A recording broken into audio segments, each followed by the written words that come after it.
Première épître aux Corinthiens, chapitre 11. Premier paragraphe, verset 1. Soyez mes imitateurs, comme moi aussi je le suis de Christ. Deuxième paragraphe, versets 2 à 16. Or je vous loue de ce que vous vous souvenez de moi en toutes choses, et de ce que vous gardez les enseignements comme je vous les ai donnés. Mais je veux que vous sachiez que le chef de tout homme, c'est le Christ, et que le chef de la femme, c'est l'homme, et que le chef du Christ, c'est Dieu.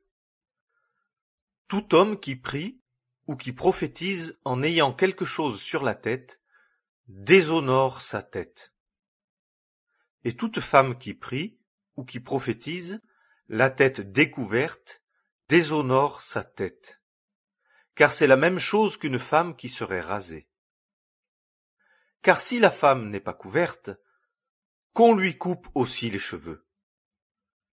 Mais s'il est déshonnête pour une femme d'avoir les cheveux coupés ou d'être rasée, qu'elle soit couverte.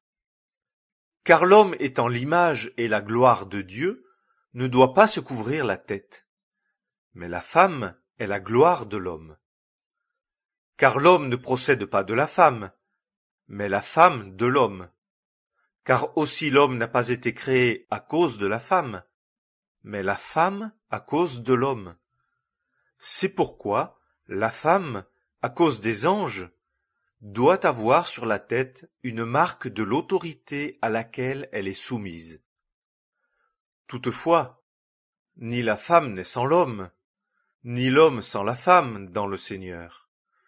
Car comme la femme procède de l'homme, ainsi aussi l'homme est par la femme. Mais toute chose procède de Dieu. Jugez-en vous-même. Est-il convenable qu'une femme prie Dieu sans être couverte? La nature même ne vous enseigne-t-elle pas que si un homme a une longue chevelure, c'est un déshonneur pour lui? Mais si une femme a une longue chevelure, c'est une gloire pour elle, parce que la chevelure lui est donnée en guise de voile.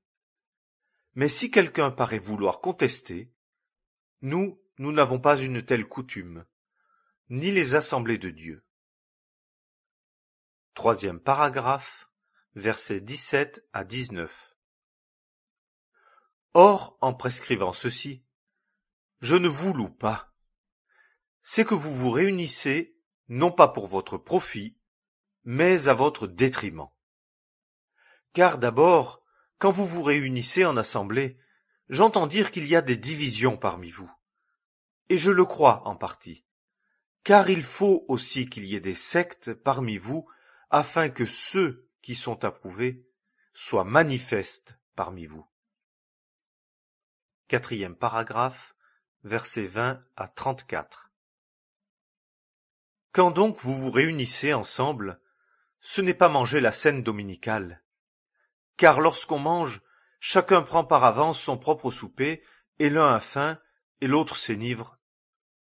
N'avez-vous donc pas des maisons pour manger et pour boire? Ou méprisez-vous l'assemblée de Dieu, et faites-vous honte à ceux qui n'ont rien? Que vous dirai-je? Vous louerai-je?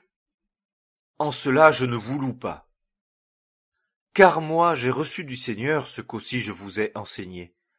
C'est que le Seigneur Jésus, la nuit qu'il fut livré, prit du pain, et après avoir rendu grâce, il le rompit et dit, « Ceci est mon corps qui est pour vous. Faites ceci en mémoire de moi. » De même il prit la coupe aussi, après le souper, en disant, « Cette coupe est la nouvelle alliance en mon sang. Faites ceci toutes les fois que vous la boirez en mémoire de moi. Car toutes les fois que vous mangez ce pain et que vous buvez la coupe, vous annoncez la mort du Seigneur jusqu'à ce qu'il vienne. Ainsi, quiconque mange le pain ou boit la coupe du Seigneur indignement sera coupable à l'égard du corps et du sang du Seigneur. Mais que chacun s'éprouve soi-même, et qu'ainsi il mange du pain et boive de la coupe. Car celui qui mange et qui boit mange et boit un jugement contre lui-même, ne distinguant pas le corps. C'est pour cela que plusieurs sont faibles et malades parmi vous, et qu'un assez grand nombre dorment. Mais si nous nous jugions nous-mêmes, nous ne serions pas jugés. Mais quand nous sommes jugés, nous sommes châtiés par le Seigneur, afin que nous ne soyons pas condamnés avec le monde. Ainsi, mes frères, quand vous vous réunissez pour manger, attendez-vous l'un l'autre. Si quelqu'un a faim, qu'il mange chez lui, afin que vous ne vous réunissiez pas pour être jugés. Or, quant aux autres points, je les réglerai quand j'irai vers vous. Premier